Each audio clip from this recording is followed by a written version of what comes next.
أعوذ بالله من الشيطان الرجيم بسم الله الرحمن الرحيم ہو رہی ہے عمر مثل برف کا، ہو رہی ہے عمر مثل برف کا، چپکے چپکے رفتہ رفتہ دم بدم، غافل تجھے گھڑیال یہ دیتا ہے منادی، غافل تجھے گھڑیال یہ دیتا ہے منادی، گردوں نے گھڑی عمر کی ایک اور گھٹا دی۔ بزرگان محترم، حضرات سامعین، میں نے گزشتہ جمعہ آپ صلی اللہ علیہ وسلم کی 5 نصیحتوں میں سے 2 نصیحتوں کو آپ کے سامنے عرض کیا تھا، بیان کیا تھا، اور اس جمعے میں نے کہا تھا کہ اس جمعے میں جو اخیر کی نصیحت ہے، آپ صلی اللہ علیہ وسلم نے جو اخیر میں نصیحت فرمائی ہے، وہ اخیر کی نصیحتوں کو آپ کے سامنے عرض کرنے کی کوشش کروں گا۔ بزرگان محترم، اللہ کے نبی صلی اللہ علیہ وسلم نے فرمایا اغتنم خمسا قبل خمس، شبابك قبل هرمك، وصحتك قبل سقمك، وغناءك قبل فقرك، وفراغك قبل شغلك، وحياتك قبل موتك۔ تو پہلی، دوسری، تیسری نصیحتیں آپ حضرات کے سامنے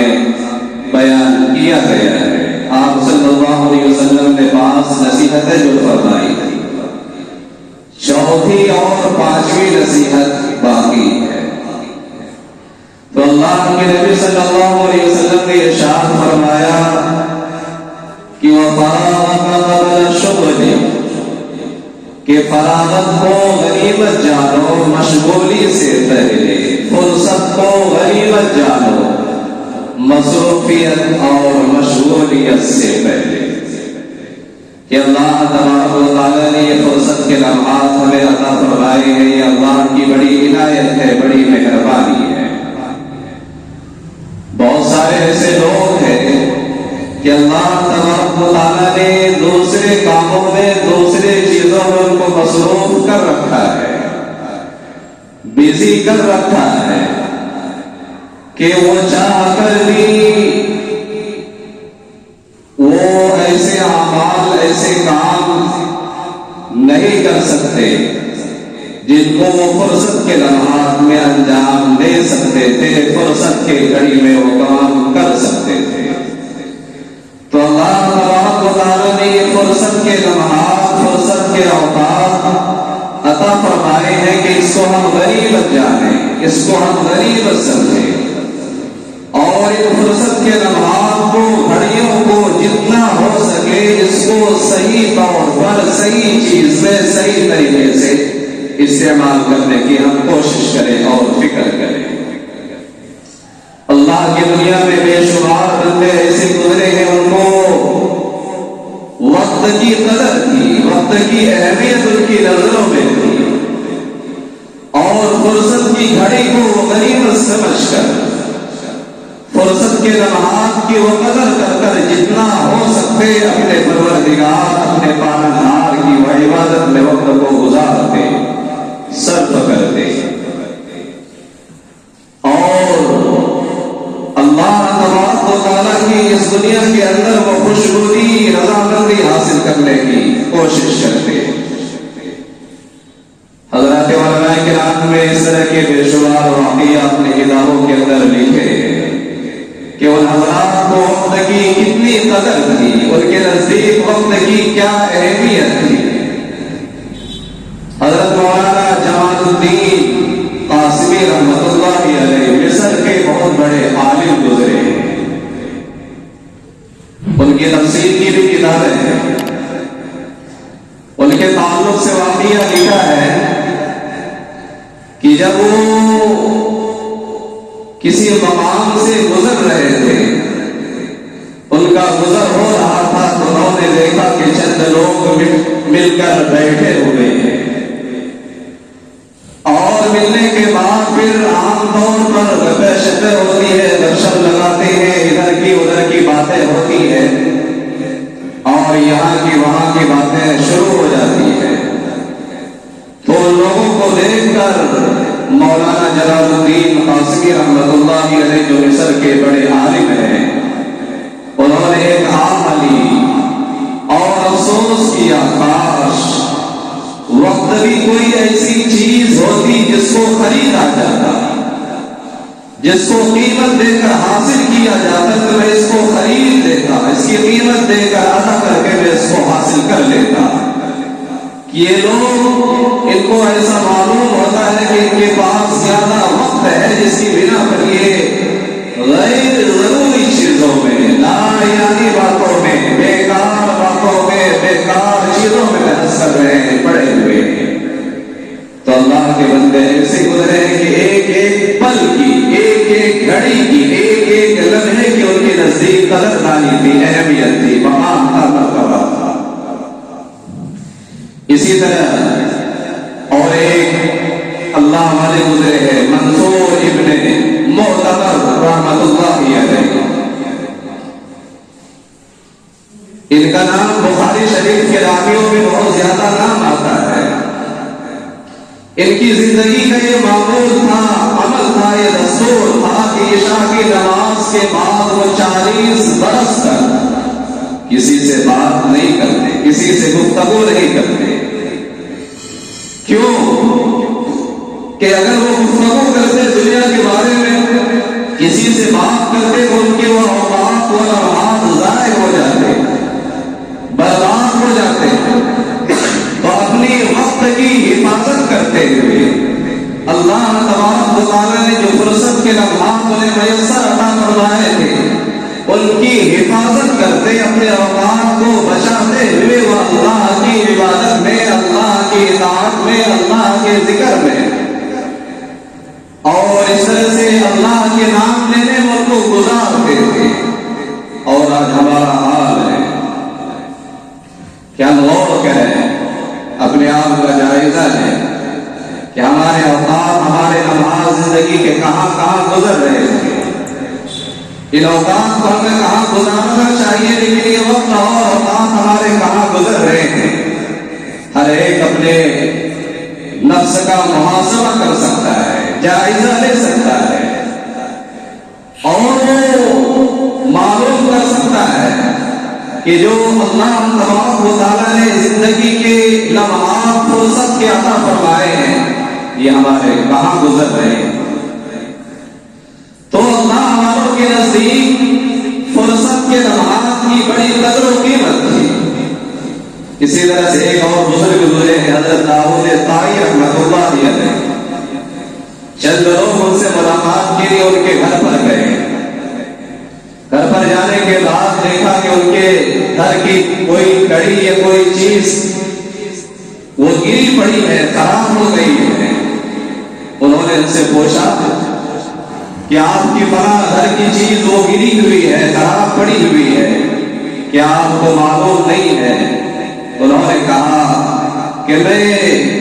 20 برس سے اتنے عرصے سے میں نے اپنے چھت کی طرف نگاہ اٹھا کر بھی نہیں دیکھی، نظر اٹھا کر نہیں دیکھی، مجھے فرصت کی کہاں ملتی ہے کہ میں اپنے چھت کی طرف نظر اٹھا کر دیکھوں۔ میں ان اوقات کو، ان لمحات کو اللہ کی یاد میں گزارتا ہوں، اللہ کی تسبیح میں صرف کرتا ہوں، اللہ کی یاد میں اس کو گزارتا ہوں۔ مجھے فرصت کی کہاں ہے کہ میں نظر اٹھا کر، نگاہ اٹھا کر چھت کی طرف دیکھوں، گھر کے ان چیزوں کی طرف دیکھوں جن کو مرمت کی ضرورت ہے، جن کو درست کرنے کی حاجت ہے، مجھے فرصت کی کہاں ہے۔ تو یہ اللہ والے تھے۔ اللہ کے نبی صلی اللہ علیہ وسلم نے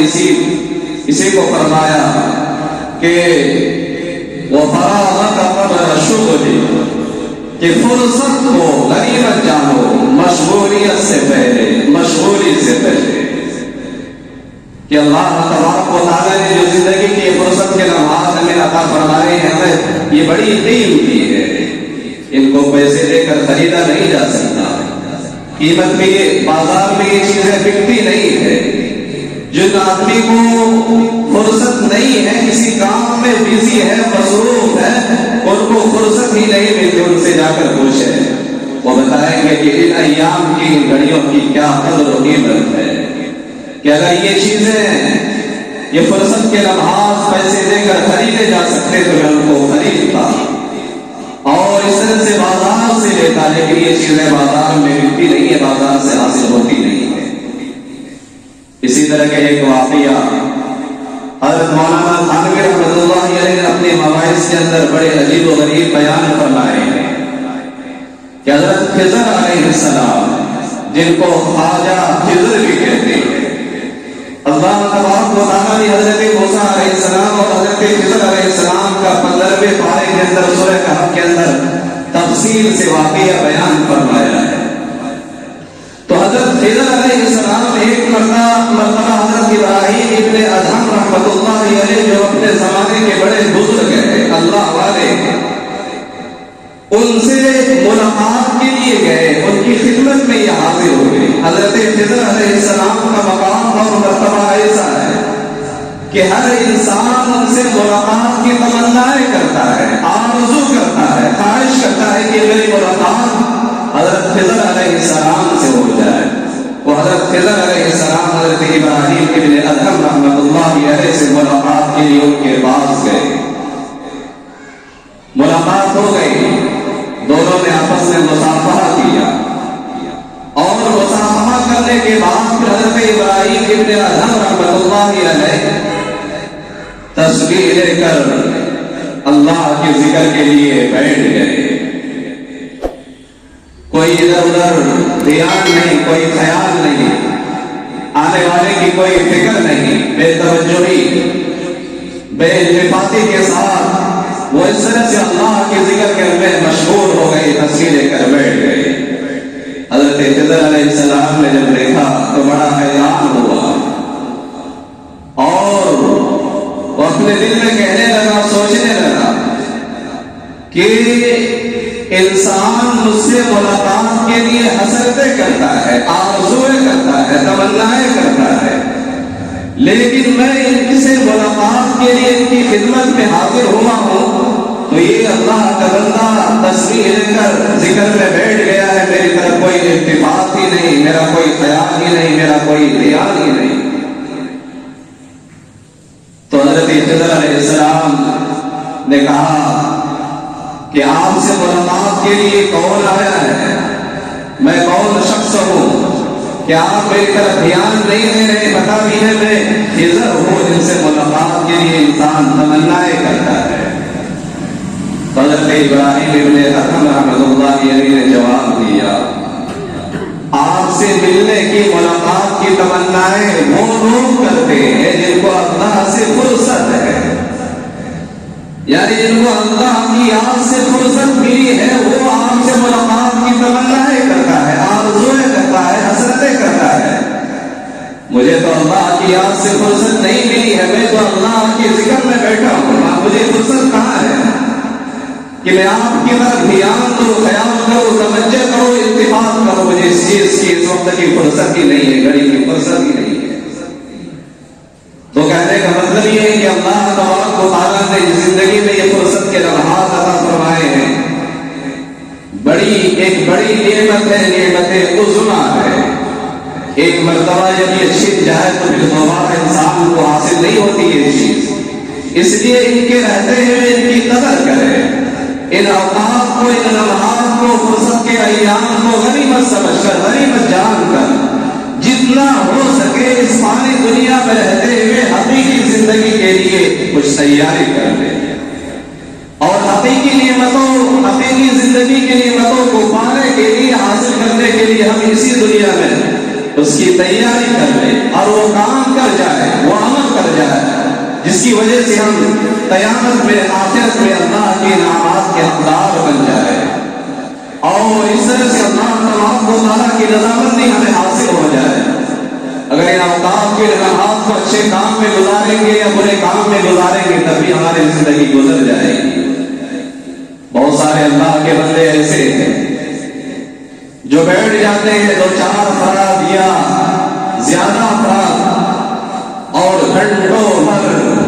پرچار ہوتے رہتا ہے. ادھر کی ادھر کی، ایران کی قرآن کی باتیں ہوتے رہتی ہے. اور اس طرح کی فلاں ملک کی، فلسطین کی، اور نہ جانے جائے کہاں کہاں کے ملکوں کا تذکرہ کرتے ہیں. اس سے نہ تو دین کا فائدہ نہ دنیا کا فائدہ. حضرات علماء کرام فرماتے ہیں کہ گھنٹوں گھنٹوں ہمارا یہ اوقات بیکار باتوں میں، بیکار چیزوں میں، بیکار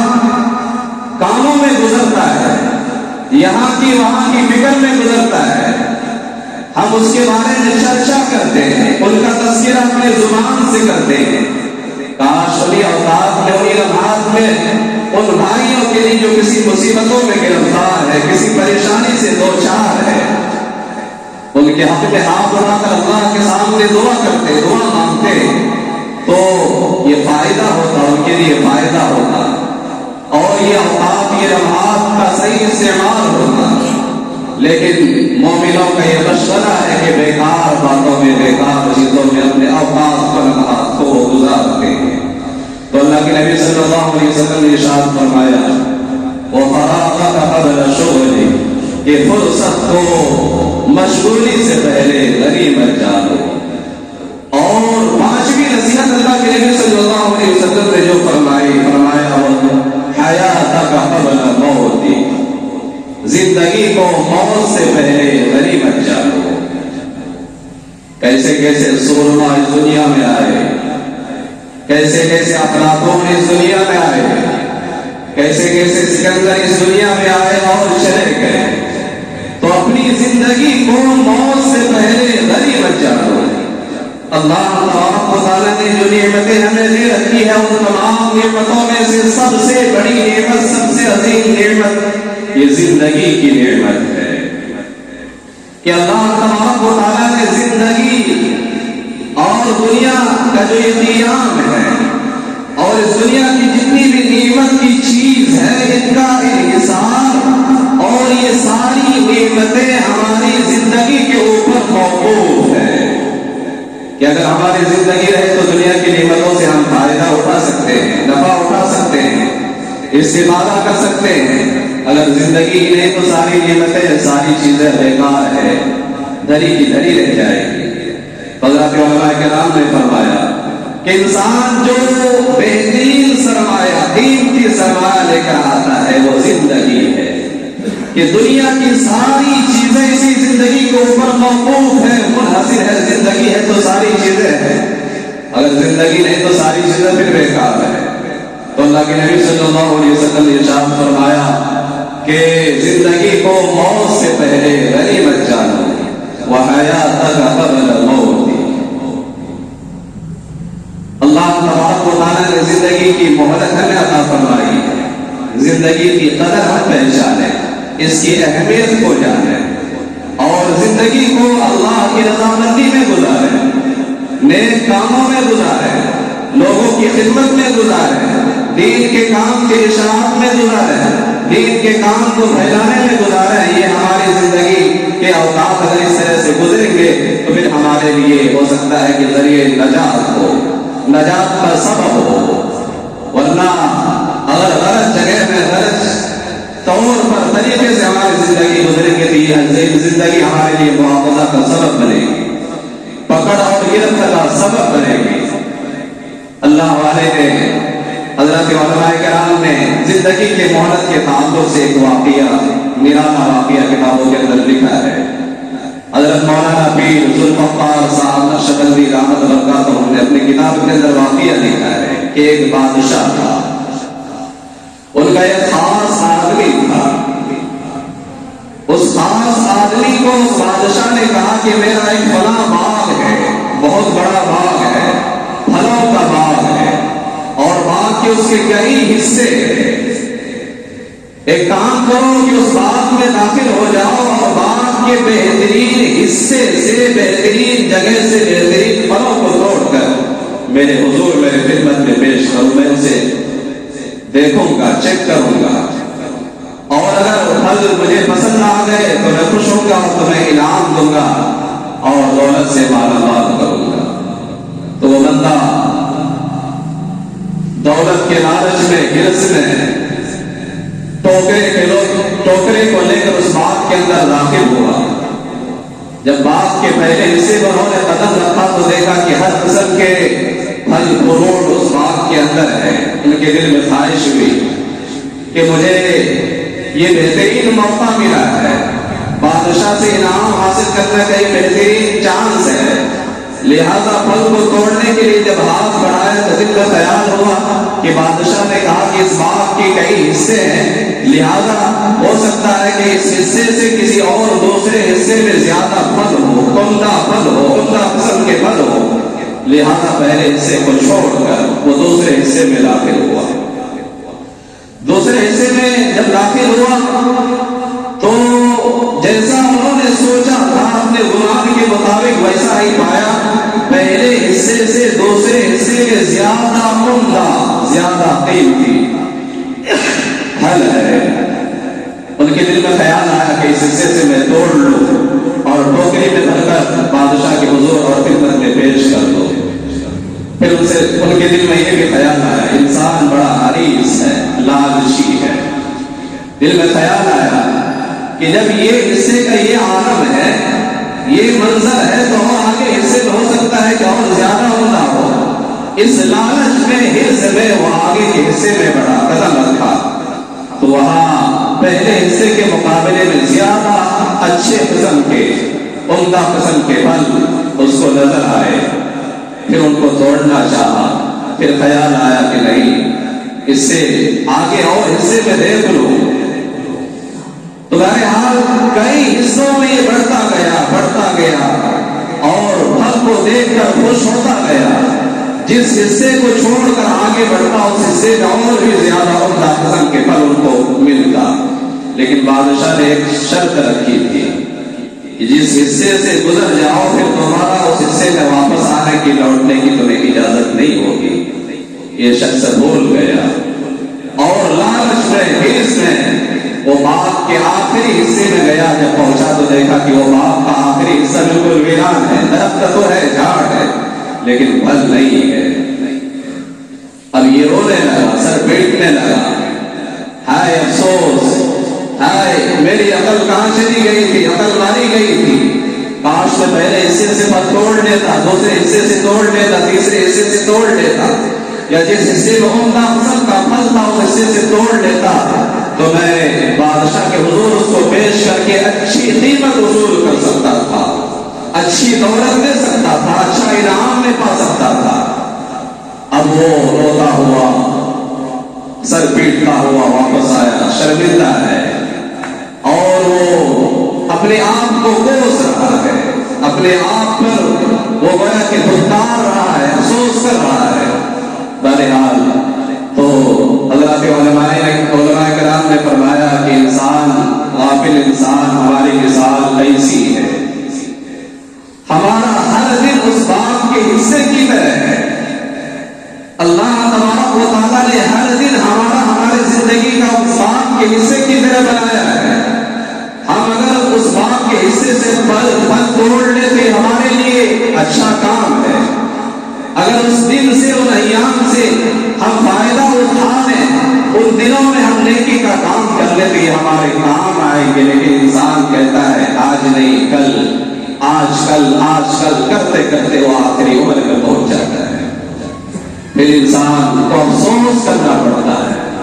تو بہرحال اللہ تبارک و تعالیٰ نے یہ زندگی جو دی ہے یہ مہلت میں دی ہے، چند دنوں کی زندگی اللہ تبارک و تعالیٰ نے عطا فرمائی ہے۔ ان زندگی کے ایام کو ہم اچھے کاموں میں گزار سکتے ہیں، نیک کاموں میں گزار سکتے ہیں، خیر خائی بھلائی کے کاموں میں گزار سکتے ہیں، رفائی کاموں میں گزار کر سکتے ہیں اور قوم و ملت کی خدمت میں گزار سکتے ہیں۔ اگر آج کل کرتے ہوئے تو باغ کے اس شخص کی طرح ہماری حالت ہو جائے گی، آخر میں ہمارے ہاتھ کچھ نہیں آئے گا سوائے افسوس کے ہاتھ ملتے رہ جائیں گے۔ تو اللہ کے نبی صلی اللہ علیہ وسلم نے ارشاد فرمایا وہ حیاتک قبل موتک، زندگی کو غنیمت جانو موت سے پہلے۔ موت کب آئے گی کسی انسان کو پتہ نہیں ہے، کس وقت موت کی گھڑی آ جائے انسان اس کے بارے میں سوچ نہیں سکتا۔ قرآن مجید میں اللہ تبارک و تعالیٰ نے ارشاد فرمایا اذا جاء اجلهم فلا يستأخرون ساعة ولا يستقدمون، جب موت آ جائے تو ایک لمحہ نہ آگے ہوتی ہے نہ پیچھے ہوتی ہے۔ یہاں تک کہ انسان اگر پیالے سے پانی پی رہا ہوتا ہے تو اتنی بھی اسے مہلت نہیں ملتی ہے کہ پانی کا گھونٹ وہ پی لے۔ یہاں تک کہ انسان کا سانس آدھا اندر ہے آدھا باہر ہے، تب بھی ان کو فرصت نہیں ملتی۔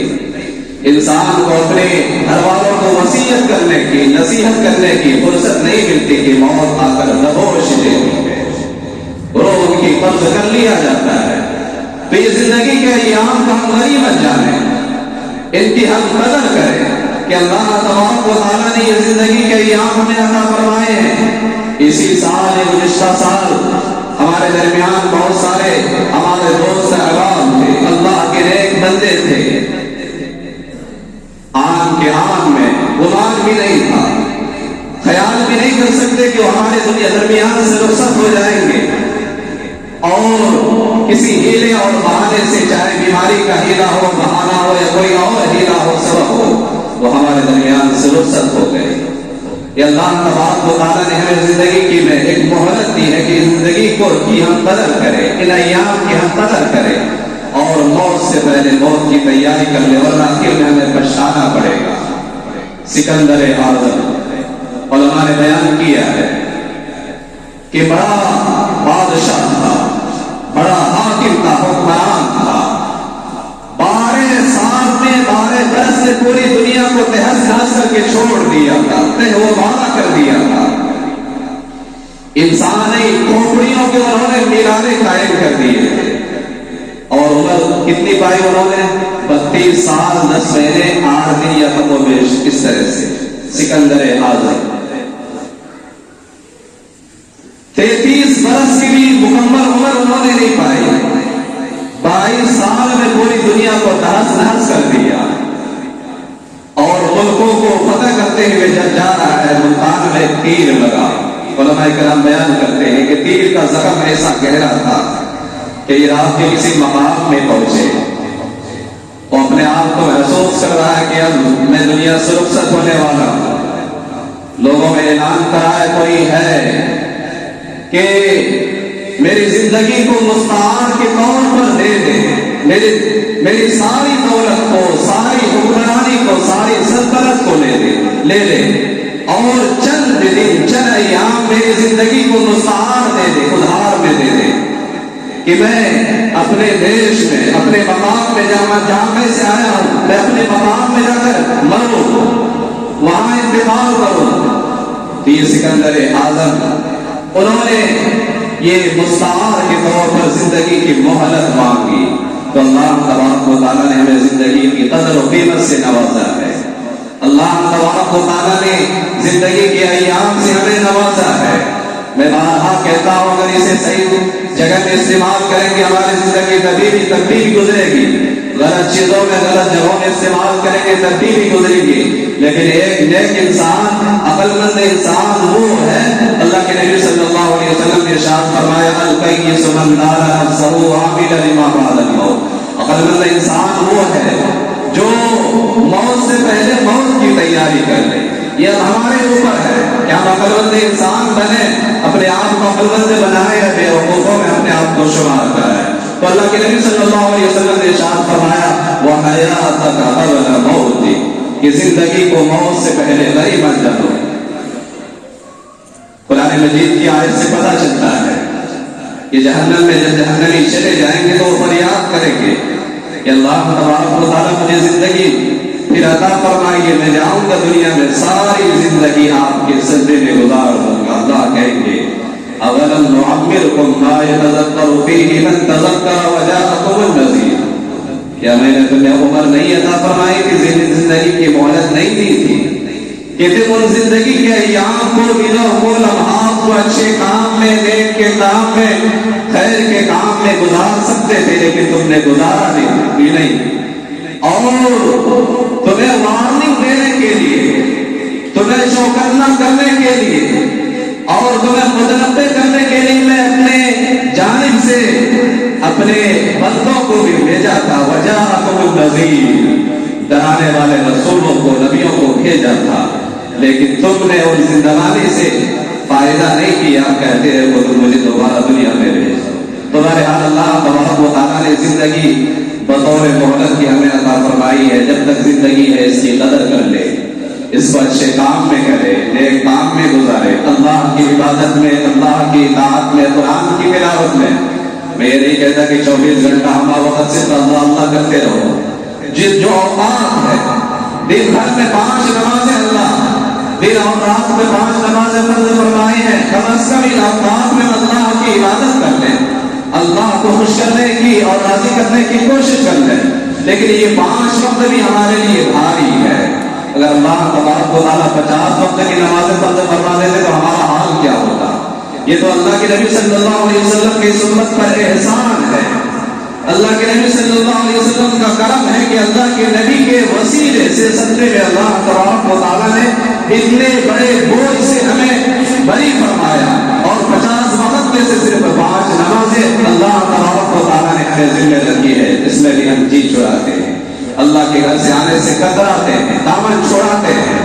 ہماری مسجد اتنی لمبی چوڑی ہے، لیکن فجر کی نماز میں دیکھو اور کسی نماز میں دیکھو ہمارے سب بھاری ہوتی ہے، مسجد آواز دیتی ہے، ندا دیتی ہے۔ آج کی حدیث میں یہ بات گزری اور اللہ کے نبی صلی اللہ علیہ وسلم نے ارشاد فرمایا، اللہ کے پڑوسی وہ لوگ ہیں جو مسجدوں کو آباد کرنے والے ہیں۔ ہم نہ جانے کیسے کیسے لوگوں کا پڑوسی بننا پسند کرتے ہیں، کیسے کیسے لوگوں سے دوستی کرنا ہم پسند کرتے ہیں۔ اللہ کا دوست بننا ہمیں پسند نہیں، اللہ کا پڑوس ہونا ہمیں پسند نہیں، اللہ سے دوستی کرنا ہمیں پسند نہیں۔ یہ ہمارا حال ہے۔ تمہارے حال میرے بھائیوں کہنے کی بہت ساری باتیں ہیں، یہ چند مثالیں بطور نصیحت کے، بطور سبق کے میں نے واقعات آپ کے سامنے پیش کی۔ بے شمار واقعات ہیں، بے شمار مثالیں ہیں، جب ان کو بیان کیا جائے تو کئی گھنٹے لگ جائیں گے۔ تو بہرحال عقل مند انسان کے لیے صرف اشارے کافی ہے، 1-2 واقعات ہی کافی ہے کہ عقل مند انسان یہ 2 واقعات سے سبق لے کر، عبرت حاصل کر اپنے آپ کو سدھار سکتا ہے، اپنے آپ کو سنوار سکتا ہے، اور اپنی زندگی اگر غلط موڑ پر ہے، غلط راہ پر ہے، غلط ڈگر پر ہے تو صحیح راہ پر، صحیح ڈگر پر، صحیح راستے پر لگا سکتا ہے۔ اللہ سے دعا فرمائے کہ اللہ تبارک و تعالیٰ ہم تمام کو ان 5 نعمتوں کی قدردانی کی توفیق عنایت فرمائے، اور اللہ تبارک و تعالیٰ جو سب سے بڑی نعمت ہے اللہ نے عطا فرمائی ہے زندگی کی نعمت، اس کی قدر و اہمیت، قدر و منزلت ہمارے دلوں کے اندر پیدا فرمائے، اور ان زندگی کا ایام کو، لمحات